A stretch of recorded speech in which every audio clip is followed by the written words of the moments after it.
Putin, hablando sobre su conversación con Donald Trump, decía que en los próximos minutos Yuri Usakov y el portavoz del Kremlin, Dmitry Peskov, van a dar más detalles sobre esta conversación histórica. Pide detener las acciones militares en Ucrania, dice que están dispuestos a un memorando de paz con Ucrania, pero insistía en eliminar las causas profundas del conflicto. José María, estábamos esperando un poco tu análisis, justo ha hablado el presidente ruso. ¿Ha cambiado en algo tu opinión? ¿Sigues viendo un halo de optimismo para Kiev?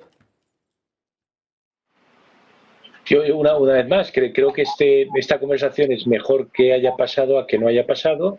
Creo que el hecho de que por primera vez se esté hablando, se haya iniciado una negociación, por así decirlo, a dos bandas, donde el presidente Trump esté por un lado hablando con Zelensky, por otro lado hablando con el presidente Putin, yo creo que es positivo. Es mejor que exista esta línea de comunicación a que no exista, es mejor que se haya producido esta conversación a que no se haya producido. Ahora entendemos, y un poco por lo que ha ido pasando en las últimas semanas y los recientes actuaciones, ¿no?, por parte de Rusia en Ucrania, pues no parece tampoco que vaya a ser algo inmediato. Las propias palabras del presidente Putin tampoco dan a entender de que vaya a haber un alto el fuego inminente, ni mucho menos, sino que hay una voluntad de llegar a un acuerdo, que además tienen que tratar temas sustanciales que fueron las que causaron el conflicto.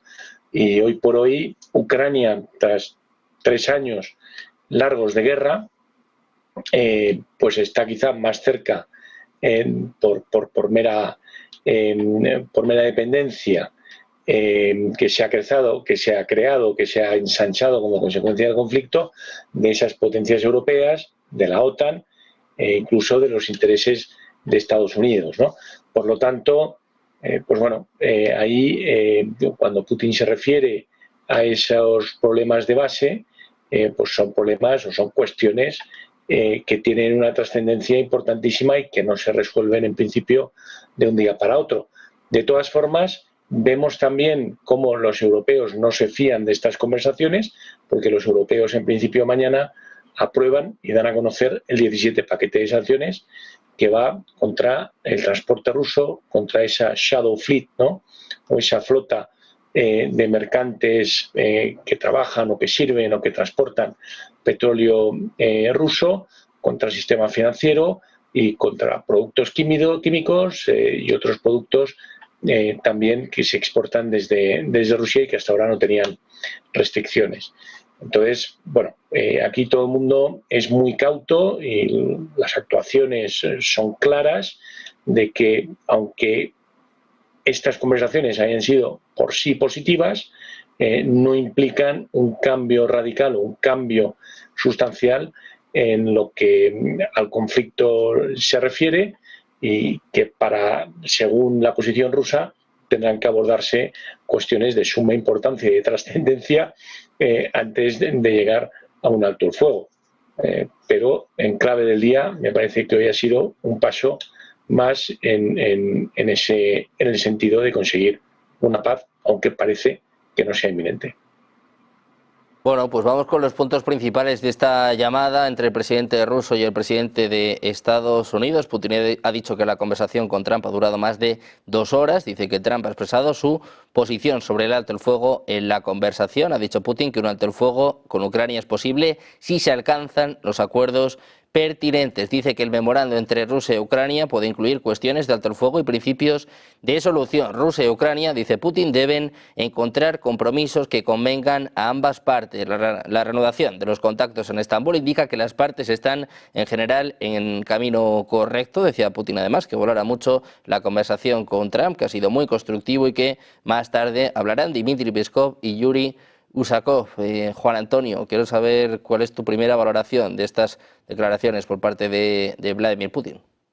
Vamos a ver, objetivamente, si echamos la vista atrás de declaraciones anteriores del presidente Putin y otros líderes rusos, pero no de ahora, ni de hace unos meses, sino ya de cuando estaba Biden y de antes del inicio de la operación militar, no hay ningún cambio cualitativo. Cuando el presidente Putin se refiere a un memorándum, estamos hablando del memorándum de condiciones de las causas que producen el conflicto. Esas ya estaban en el documento, en un memorándum también, en diciembre del año 2021. Exactamente el 17 de diciembre, entregado a la Casa Blanca y a Bruselas. Cuando, a ver, lo que sí hace Putin y hace muy bien es utilizar un lenguaje muy diplomático y sobre todo que deje bien a Trump.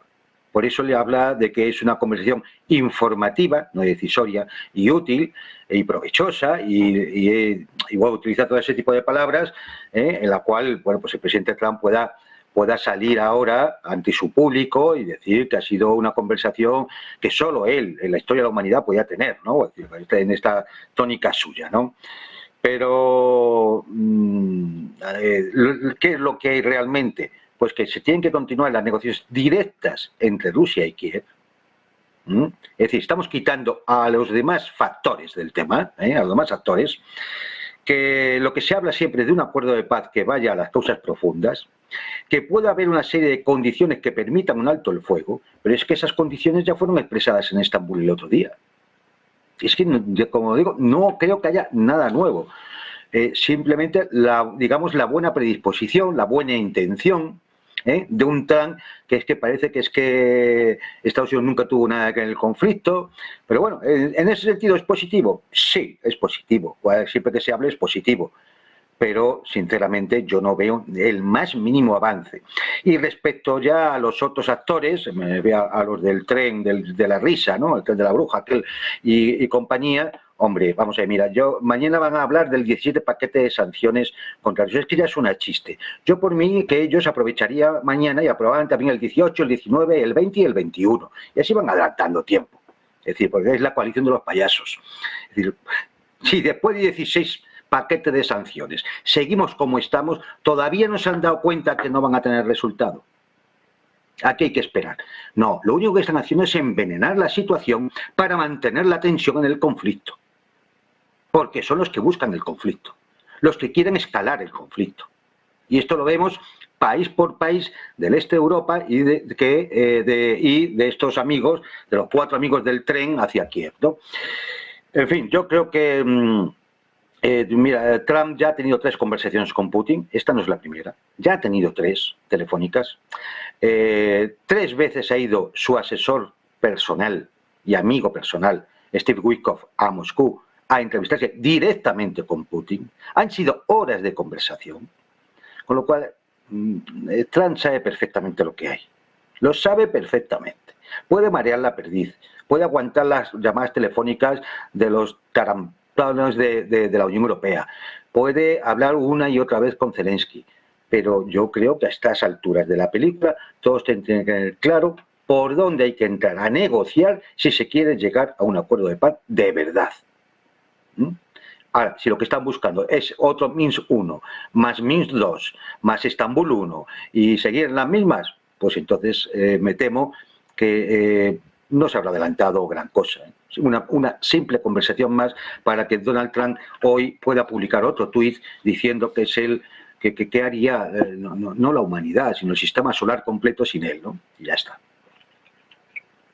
Bueno, pues pendientes de Donald Trump, que seguro que habla en los próximos minutos. Ya les contamos que tiene una cita junto a su esposa, junto a Melania Trump, eso de las 9 de la noche, firmando un proyecto de ley. Seguro que, bueno, enseguida tendremos un mensaje en sus redes sociales, pero vamos a volver a poner el foco en el presidente ruso. Vladimir Putin dice que estamos en el buen camino tras la conversación de 2 horas con Donald Trump. Escuchamos de nuevo al presidente ruso.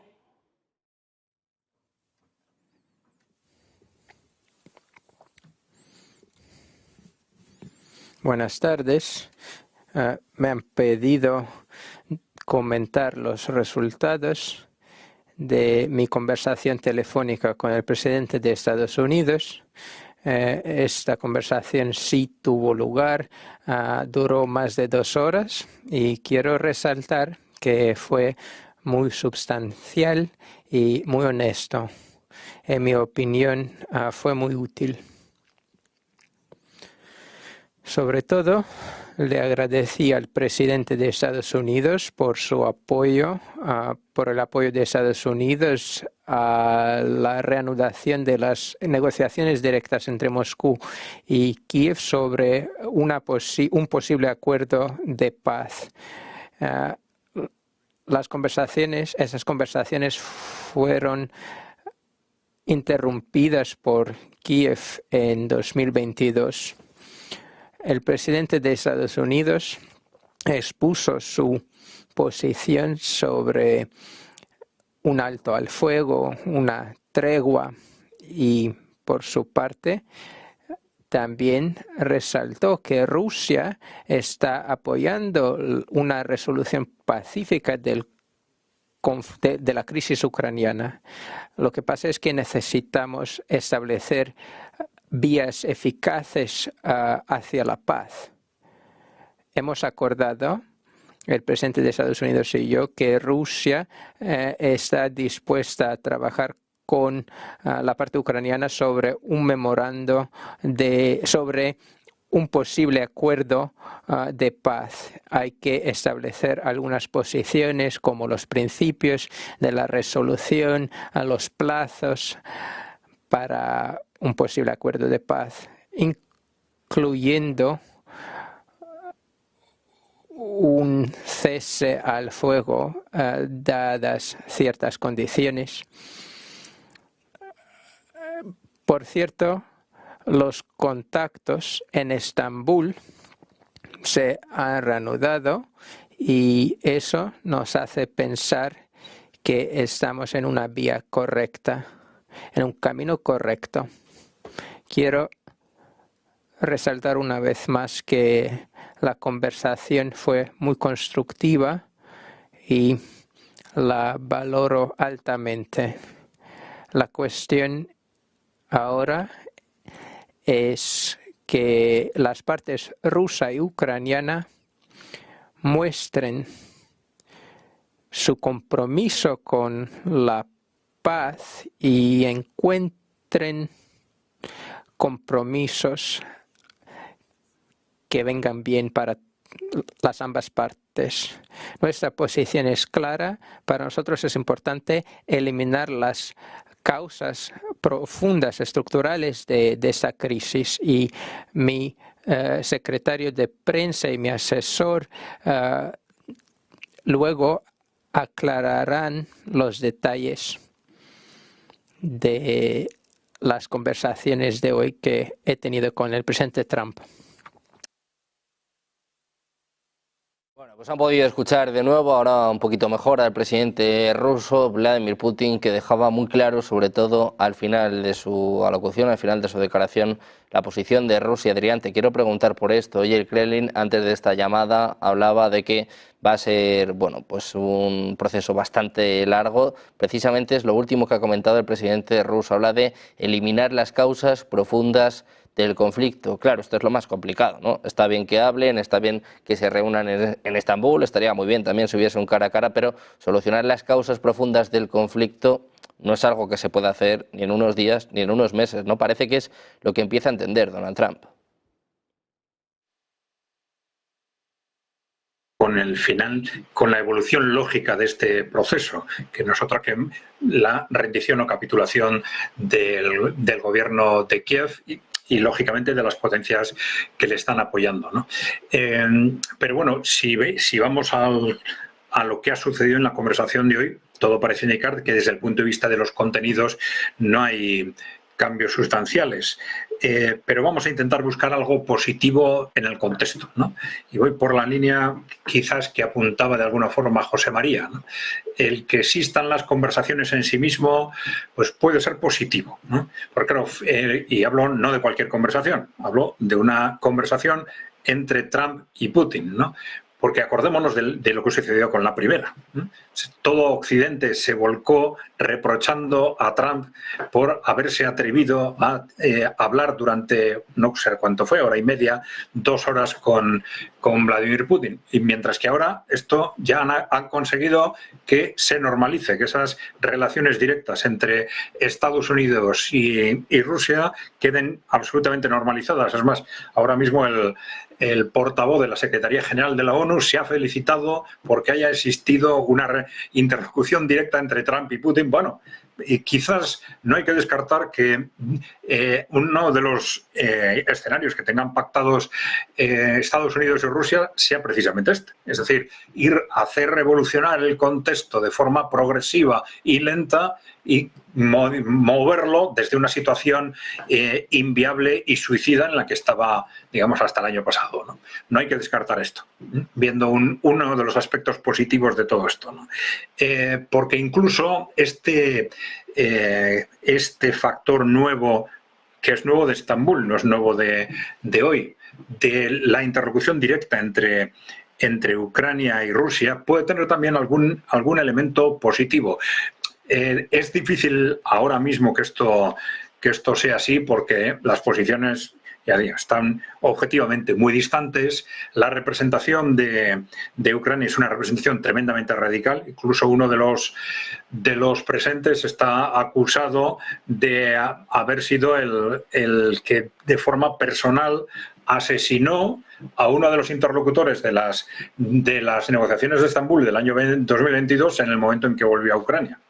Fue asesinado, según se le acusa, por una de las personas que estuvo el otro día en Estambul, ¿no? Entonces, una representación muy radical. Es muy difícil que de ese contexto pues, se avance significativamente, pero hay que tener en cuenta, yo creo que la personalidad en concreto de Zelensky.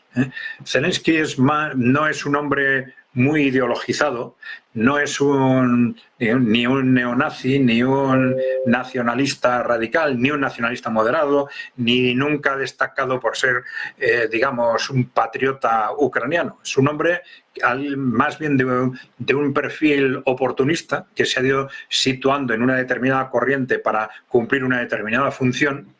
Y esto no es malo desde un punto de vista de la solución del conflicto. Es decir, esto quiere decir que tiene unas características que pueden hacer que en un determinado momento, en la medida que el viento cambia de dirección, pues pueda ser un interlocutor válido. Un interlocutor válido para, si hace falta, dar un giro de 180 grados. Entonces, el que exista una interlocución directa entre Rusia y, vamos a decir, el gobierno de Zelensky, no ahora, pero cara a un cierre del conflicto, al momento en el que, ya se le llame de una forma u otra, pero Ucrania va a tener que firmar una rendición, una capitulación en un clima tremendamente difícil, pues ¿cómo lo va a poder hacer esto Ucrania? Pues desde luego va a tener el acoso de las fuerzas neonazis internas, el acoso de las potencias belicistas europeas, va a tener que apoyarse o en Estados Unidos o en la propia Rusia.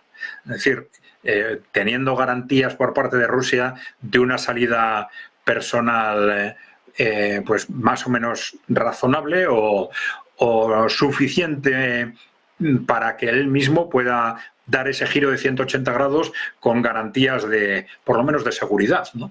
Yo creo que el que haya una relación de ese tipo, pues podemos también valorarlo positivamente. Ya digo, los contenidos de la conversación de hoy no es fácil encontrar en ellos cambios significativos, pero bueno, que en el contexto se produzcan este tipo de reuniones, que nos acostumbremos a que Estados Unidos y luego vendrán quizás otros países de Occidente empiecen a tener relaciones directas con Rusia y tal, bueno, pues igual es un aspecto positivo. Y ya digo, sin descartar que también esta relación directa con Ucrania pueda ser un canal interesante, sobre todo cara al último momento, al momento de la capitulación o rendición de Ucrania, ¿no?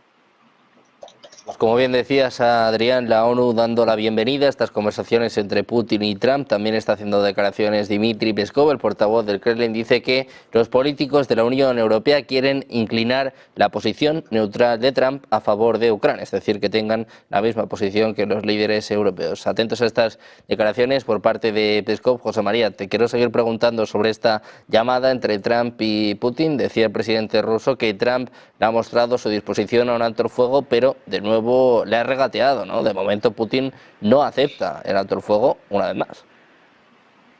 Bueno, Putin está en una situación cómoda. Ha sacado ya del saliente del Kursk a las tropas ucranianas que entraron allí en verano.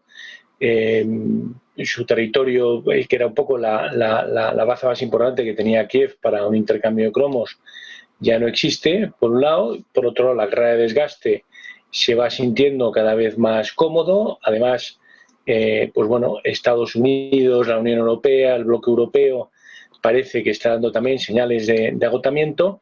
Y bueno, él sabe que poco a poco pues va cogiendo terreno, va obteniendo terreno, y que el viento en ese sentido le sopla a su favor. El otro día, sin ir más lejos, ayer mismo fue uno de los mayores ataques con drones en suelo ucraniano desde el inicio de la guerra, ¿no?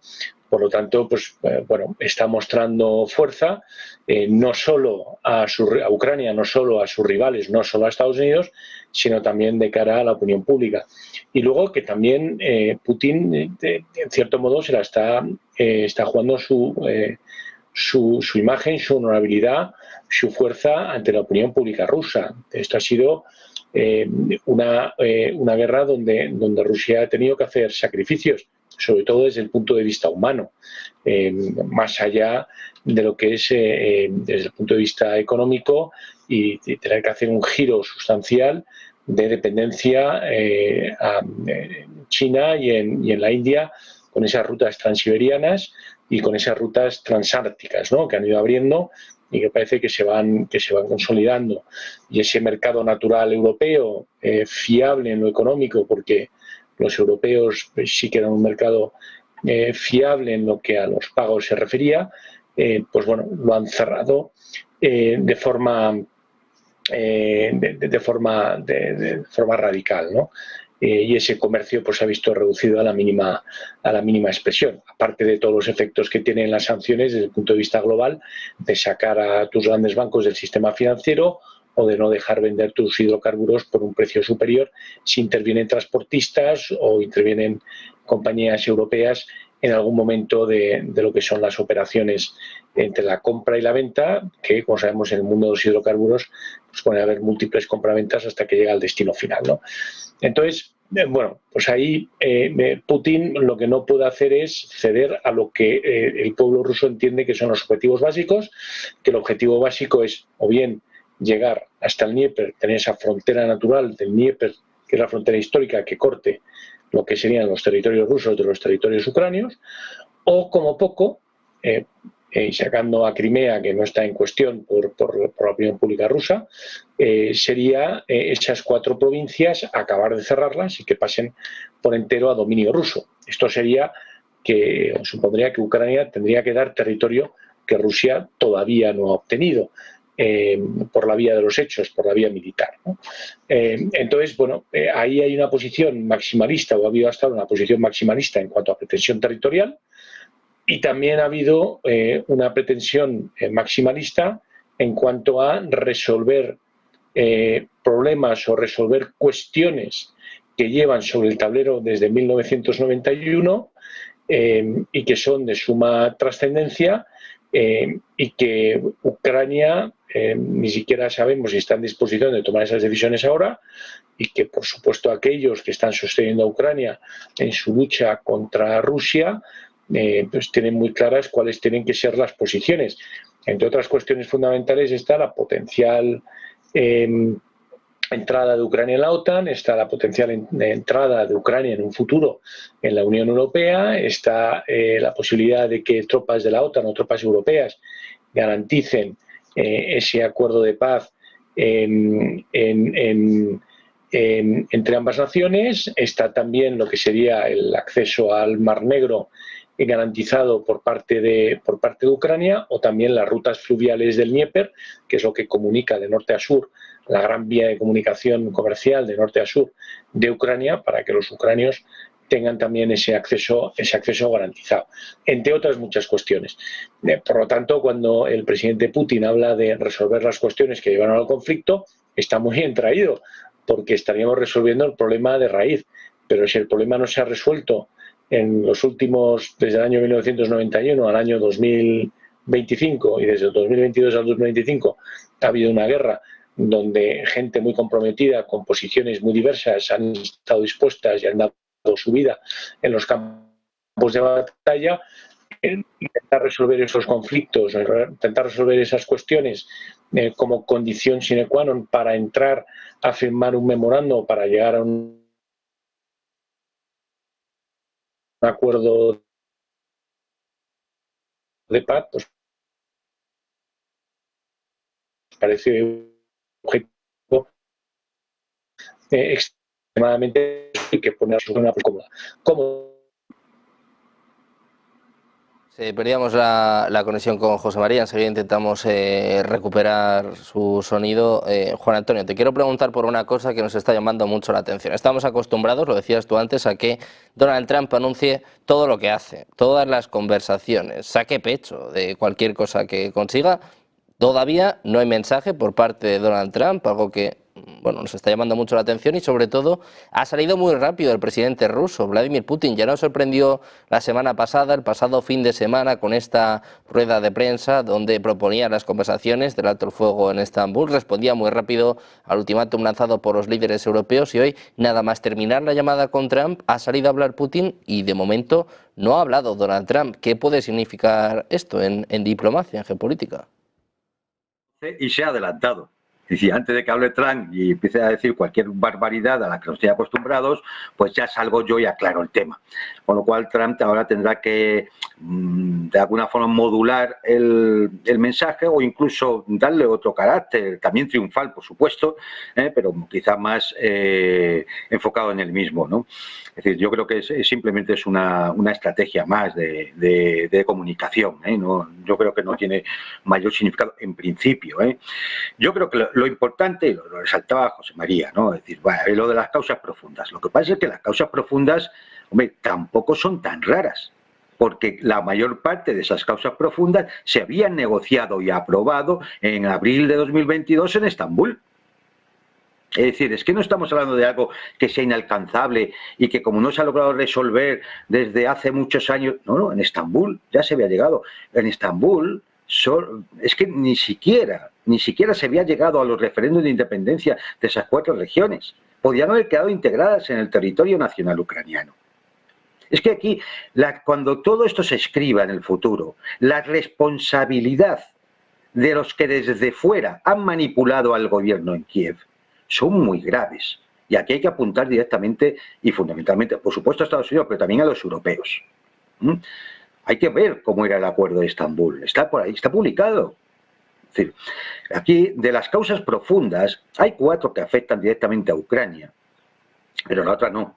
Y las 4 pues ya las conocemos: la neutralidad respecto a la no entrada en la OTAN, por supuesto, esto de que vaya a haber tropas europeas en Ucrania, es que suena hasta insultante.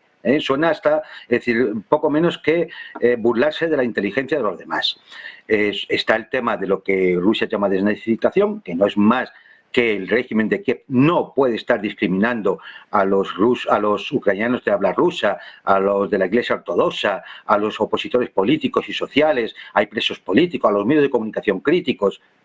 Eso se tiene que solucionar. Si no, no puede haber elecciones libres ni nada por el estilo. Y siempre será un régimen antirruso que puede provocar un conflicto mañana otra vez, o el año que viene, o dentro de 5 años. Estaba el tema de la desmilitarización. No tiene ningún sentido que en las fronteras de Rusia haya un ejército que está claramente enfocado contra Rusia.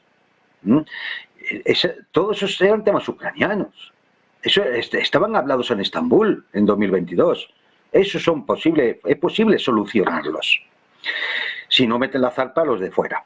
Y luego había otro punto, que era la cuestión de la indivisibilidad de la seguridad nacional en Europa, y por tanto no puede haber armas estratégicas digamos, de las que puedan amenazar a la seguridad nacional de Rusia en las fronteras rusas. Es decir, esto afecta a los bálticos, Finlandia, Polonia, Rumanía. Y esto, bueno, es más, evidentemente esto ya es más difícil porque implica un tratado de seguridad colectiva europea donde tienen que intervenir los amigos del tren a Kiev y el partido de la guerra, y por lo tanto es más difícil, ¿no? Pero cuando Putin dice las negociaciones directas con Ucrania, está hablando claramente de estos puntos.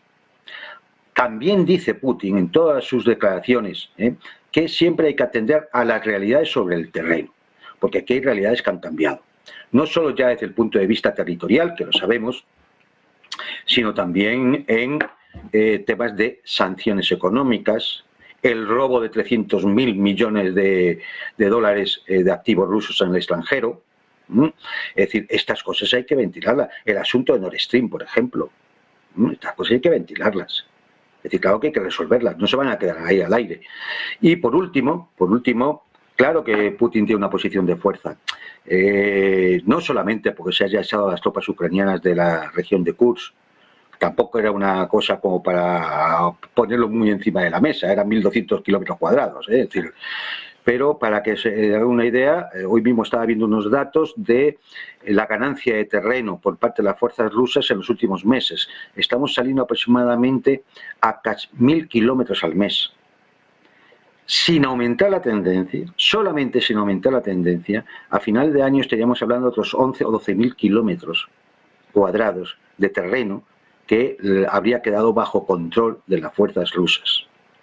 Es decir, quizás una de las razones de la prisa sea esa, que a medida que el tiempo pasa, las circunstancias se vuelven mucho más difíciles para una Ucrania que es la que va perdiendo, porque es la que se está desangrando, y para una OTAN que efectivamente poco a poco se va ahogando, y necesita urgentemente unos programas de rearme disparatados y desquiciantes para intentar hacer frente a algo en lo que nunca tendría que haber entrado.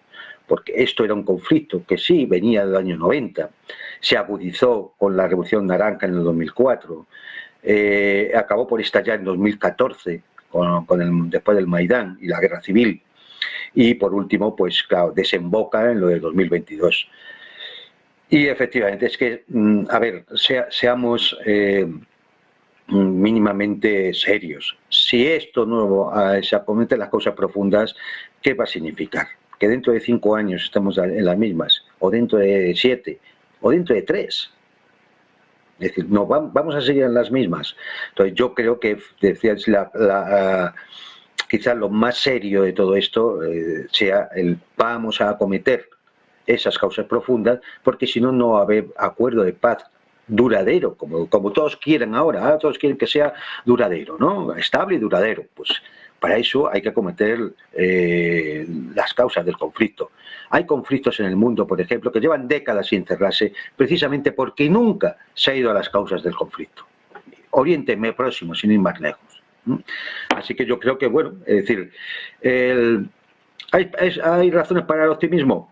Las mismas que podría haber el pasado día 15, ¿no?, en la negociación de Estambul.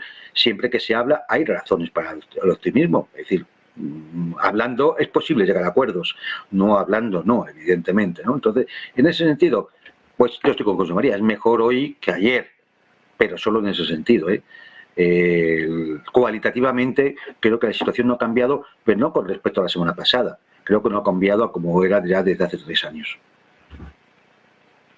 Pues pendientes de lo que diga Donald Trump, analizando esta llamada con Vladimir Putin. Muchas gracias a los tres, Juan Antonio, José María, Adrián. Un placer teneros por aquí un día más. Muchísimas gracias. Buen día. Saludos. Dios. Muchas gracias, un abrazo. Muchas gracias. Nosotros que vamos a seguir escuchando a otro de los protagonistas de este conflicto, de estas conversaciones. Está hablando ya el presidente francés. Escuchamos a Emmanuel Macron.